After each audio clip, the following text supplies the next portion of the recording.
If I haven't already said so, I'm Chuck Sameka. I'm the Commissioner of Nevada County. The team is made up of several people that have been out here, not only building the trail to the monument, which is just under this oak tree, but doing boundary survey. For the last 3.5+ years, it's going to go on to 4 years pretty soon. So we didn't give up, thanks to a lot of key players. It should have been easy, but this one was a challenge, but it was a learning experience. So we developed a metal detecting unit to do the survey, to find our home site, which is under that large oak tree over there, and surrounding several outbuildings. We were able to define those through aerial photography and through a metal detecting and just looking and looking and looking.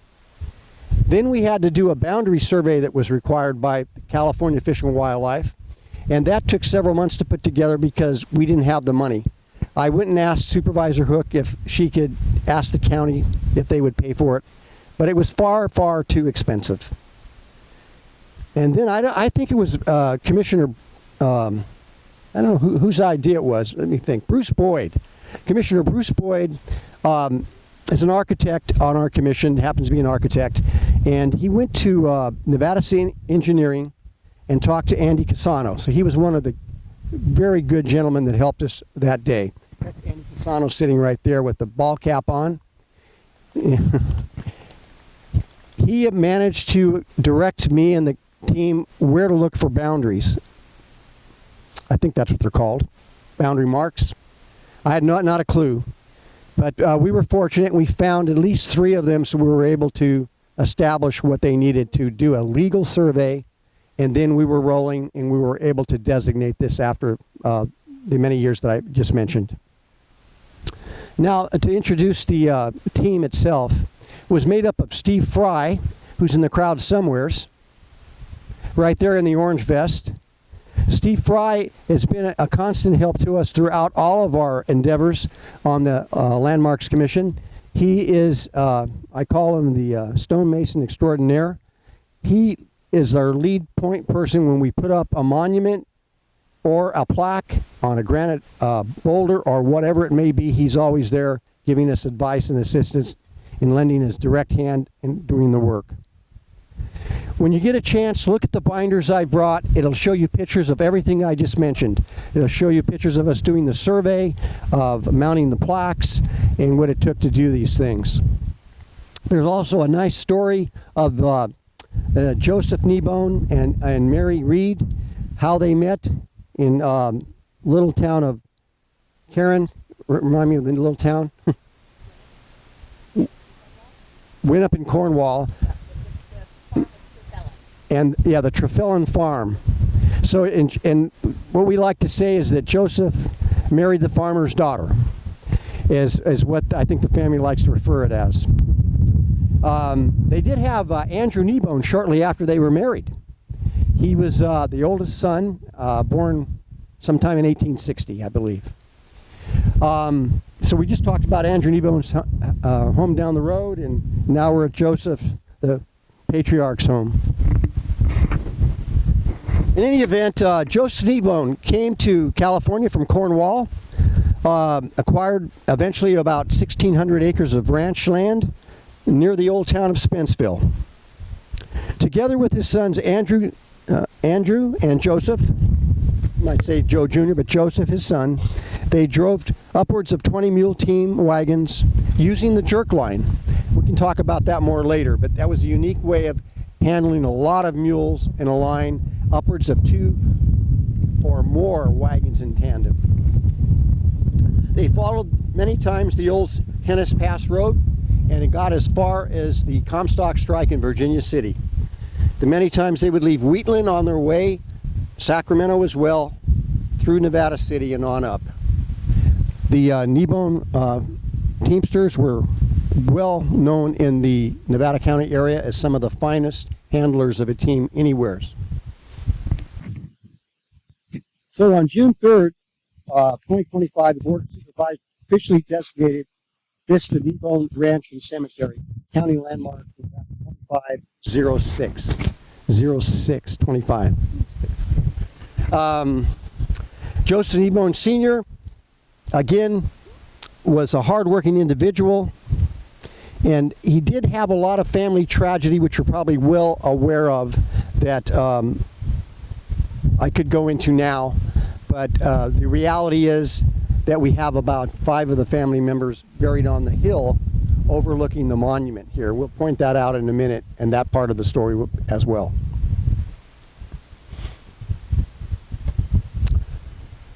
Going further, Joe Jr. was tragically murdered at 23 years of age in 1888 on the old Spenceville Road, which this is, halfway between here and probably Penn Valley.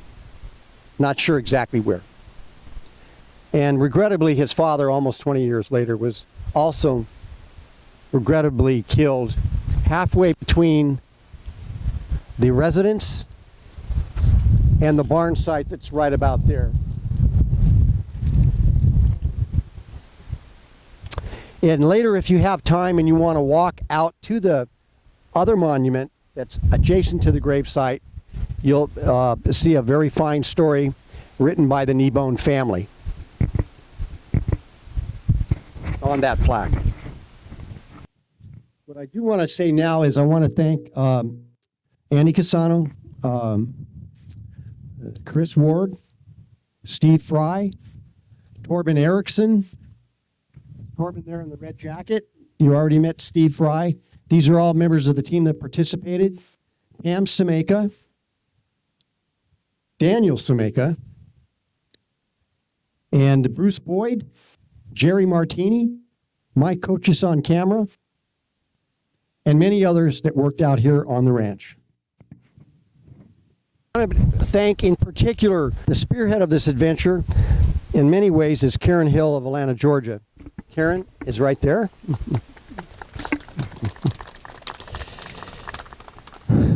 Along with her industrious cousin, Terry Kneebone, somewhere's out there.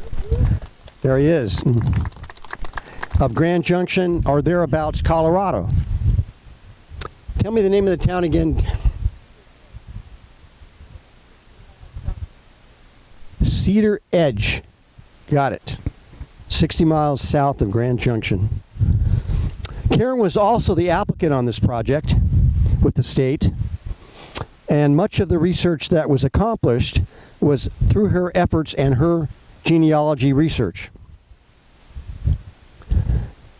Also, many of the historic photos were both Karen's and Terry's that you'll see in these albums that I brought for you to take a look at today. Karen and Terry have an obvious love of history and a love of family to have persevered over these last 3.5 years. It's been quite emotional, I believe, for both of them.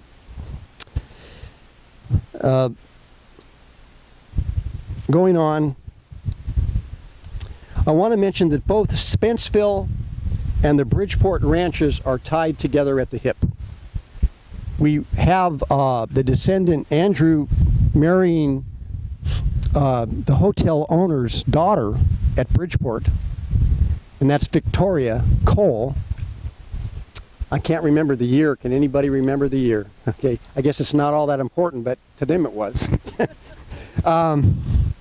They were married, and they had fine, strong boys, no girls, and they lived in the house that I mentioned just down the road. They lived all their lives there, and Victoria died there, and I think Andrew Kneebone moved to Bridgeport just a few years after she passed away and died at Bridgeport. I have an emotional interest and tie to this as well, because I'm a retired California State Park Ranger, and I work with many of the Kneebone descendants over the years, some of which have passed on, of course, and I was always doing my best efforts to tell their story, and I wanted to conclude the story here today to make sure that everybody knew what value this family had to Nevada County, and how they everything is tied one way or another. So Bridgeport is tied at the hip with Spenceville. In fact, we have two cemeteries. We have the cemetery at Bridgeport, and we now know about the cemetery here in Spenceville.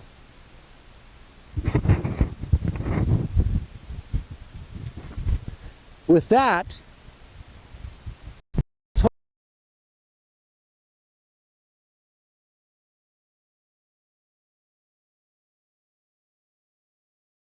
life manager that manages the Spenceville Wildlife Area. He is the point person that hung in with us the entire way over all these years, provided a huge backhoe to move this boulder to create the monument that's out by the graveyard. On Thursday morning, he rolled in that bathroom that's over there. I can go on and on about Mark Carroll. Mark, are you here? He is not here, but we do have a certificate of award for him that I will track him down someday and give it to him. With that said, I'd like to ask Terry Kneebone to say a couple words if he doesn't mind. And I'm not going to forget Karen either. Is that all right? Got to get it on camera. I know you do. All right. Okay. Do I have to go all the way back? It's hard to get close to people I'd like to get close to people I'm talking to. I can't go into the history, and I won't even try in the presence of my cousin Karen and Chuck. That would be silly. I'd like to talk a little bit about my personal connections here and why this means so much to me. I wasn't born in Nevada County. I wasn't born in California. I wasn't born in this country. Came here at the age of 3, a refugee from the war with my mother, father, and sister. And we had nothing. Well, we came here because this was home. This is where my father and his ancestors were born and raised. And because it would nurture us. And it did until we were back on our feet and my father went back overseas to work in the mines. As a proper Cornishman, he thought he should be mining, and he did his entire life. And then we continued to come back. And it's kind of my story is one of coming back again and again and again. We came back every home leave. When we came home here.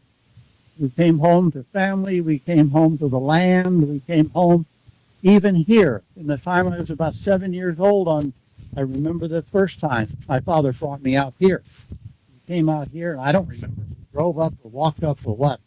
But I didn't focus on those things those days. But I remember always going up to the cemetery and looking at the names, and we could read them in those days. And then every single home leave after that until I came back to the States to go to college. And I lived in Grass Valley in the summers with my grandmother. And we came down here. We went to Bridgeport all the time. So those are burned into my memory. And then when I was married and started my career, again overseas, and every home leave we would come back here, and we would come back and visit family and visit the land and visit these places. And we got in here every chance we got. And after I retired, we settled down in Colorado, and we came back every year at least once, again to visit family, but to visit the land. And we visited here when we could get in. It's a little more complicated than getting into Bridgeport. We went to Bridgeport all the time. And now I come back every year, and I go to Bridgeport to visit my parents, my wife, and 2 children who are all buried at Bridgeport. And where I will be at some point in the future, my name's already there, so I don't have an option. But so I didn't spend very much time in total living here, but this has always been home. And what makes it home is the people who are alive here and the people who are ancestors who are buried here. It's a connection that I feel very, very strongly. I'm eternally grateful to my great-great-grandfather Joseph and Mary, who took that enormous step of leaving a home and back over that family who'd been for I don't know how long, and came to an unknown land, to an unknown future, and they made a future. They made, as Chuck so aptly described, they made an impact in this area. They we're part of what has made Nevada County, California, what it is. I'm extremely proud of them for that. I'm also enormously thankful to Chuck and everybody who made this happen, who is giving them the recognition that I, of course, think they deserve. So that's sort of the story comes back to the home, back to the same place, back to the roots. I feel my roots here very, very deeply, and this day is very important to me. Wonderful to see you all here today. Thank you. Thank you, Terry. We have 3 great-great-grandchildren here today. We have Leonard Ferretti. I think you're a great-great. Okay. And of course, Karen Hill, another great-great. And I'd like to ask, Karen, would you like to say a few words next? Is this working? Okay. Hi. I just wanted to say a few things. I grew up in Dixon and Sacramento and left California on a corporate transfer back east when I was 35. But this has always been what I consider home. My grandmother sat me down when I was 12 years old, and I asked her, what can you tell me about our family? And I still have the piece of paper where she wrote down all the names that she could remember about the family, where they all came from.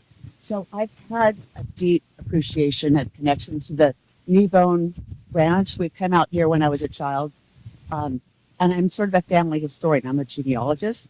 So I gathered information over all these years, and someone connected with me 3.5 years ago and said, "Hey, do you want to work with me on this project?" It's like, of course. And it was a journey that I never anticipated that we'd be here 3.5 years ago. I'm here now with everyone that's here and cousins I've never met and extended family that have come in from all over the country. I'm so grateful that you all have the interest. You're here, you care about the project, and that we can pass it down to our kids. This was a collaboration between not only Chuck and I, but California Department of Fish and Wildlife and the county commissioners, the Historic Society, Searles Library, Landmarks Commission, Department of Indian Affairs. We had to get an authorization to go ahead with the project because they wanted to make sure there was nothing spiritual about the property that we had to be careful of. So many people had a piece of this, Steve. We're so grateful that, there was probably never a meeting at the community supervisors without having us on your agenda. And there were times when after 3 years of this going on, it's like, Chuck, this is just never going to happen. I'm losing hope. And he was always like, we're working hard. Don't give up. We're still working for it. So I'm so so I'm so grateful, to everyone who's here. No one more. Mark Carroll, of course, who's the Spenceville Wildlife, he's not here, but he was the one that brought the tractor out and found a big enough boulder, took it up to the grave so we could mount the plaque on it. Sorry, Steve. Thank you. He never saw the more beautiful boulder. Well, I actually got a photograph of a selection of boulders. Like, which one would you like? So, thank you. Amazing. Sue, how she is. Sue's born here. She still continues to ranch in the valley, and you are a cheerleader through the whole thing. So, we appreciate you standing by it the entire time.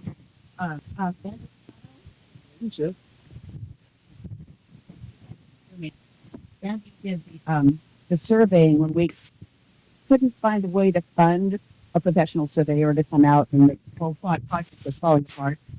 Andy came out and surveyed the property for us, which one of the stumbling blocks that we had in getting this through. And Torben, where's Torben? Torben was here every step of the way. Anytime I talked to her about it, this is our history. It's our family history. It's also California's history. And it's a history that will pass down to our families. And you'll say, yeah, this place you need to visit. It's a ranch. Thank you. Okay, get your mic back. Thank you, Karen. Leonard, would you like to say something? You want to say a lot or just a little? My mom, my uncle, and my grandma, and they'd be very proud to see this happen. Especially my mom. She shaved every bit of history she could for years. Yeah, right. I remember that we got together after a few years, and you were just driving, and you said, "Yeah, you're retired." I was at your retirement. But my mom, and especially because she said, yeah, but they would love to be here. Fortunately, they can. Thank you very much, everybody that put the effort into this. Really has a lot of fine records that Leonard has now have allowed the Historic Society to scan, and that is, of course, the group that Dakota represents that's here today. We look forward to looking at that online once it's finished. It's just about complete. Yeah.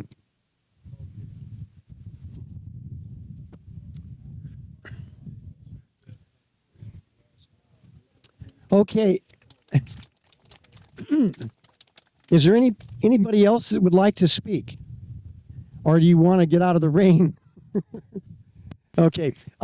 We wanted to unveil the main monument plaque, which is just up this little gravel trail underneath that large oak tree. So I'm going to ask Terry Kneebone to lead anybody up there that would like to go. And just take your time. And Terry will go ahead and take off the tarp on the plaque as a, I don't know what you want to call it, but I think it's appropriate. And it's the green one over there, yes.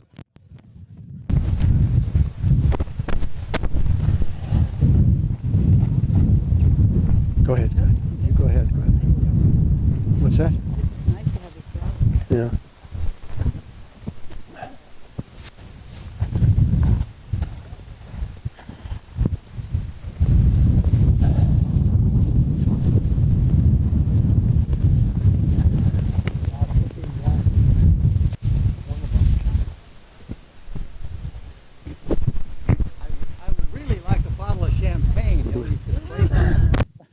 Wait for Karen to get here. I have to wait for you to be Yeah, here. it's fine. I Careful. just haven't seen it yet. Watch your. Well, God, like launching a ship. Again, thank you all for being here. It's just an enormously meaningful experience for all of us cousins here and everybody related and friends. Yeah, I find it hard to come up with the appropriate words to express the emotions I feel at seeing our ancestors honored this way, in a permanent way, and of you all being here. They're honoring them, and it's wonderful. Yeah, I get a little choked up about that. Karen, do you want to say something? Okay. Yeah. Well, with that said, let's show the plaque. Yeah, hold it still. So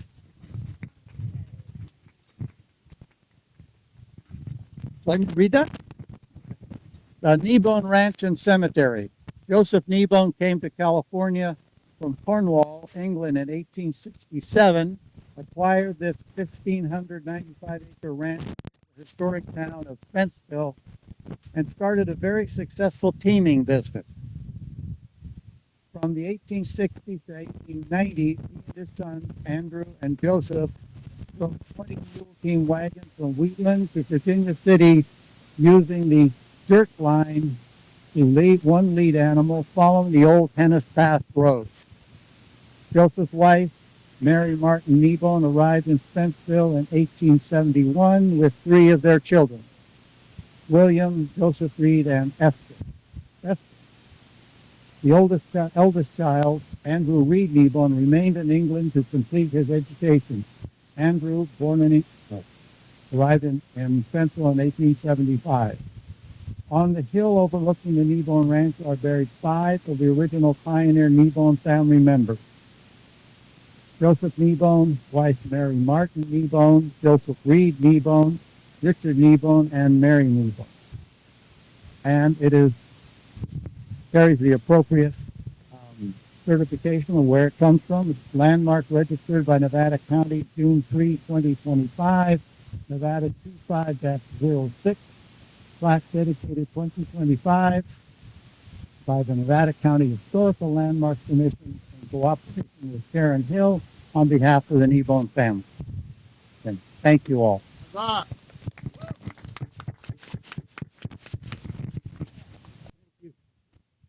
Did a good job. Well, now it's up to you guys when you want to go back. If you want to stay longer, we'll have a shuttle waiting for you to take you back. If you want to take the time and traverse a little distance, of course, you can see the cement burial site, and you can go take a look at that plaque as well. So with that, we're adjourned. Thank you.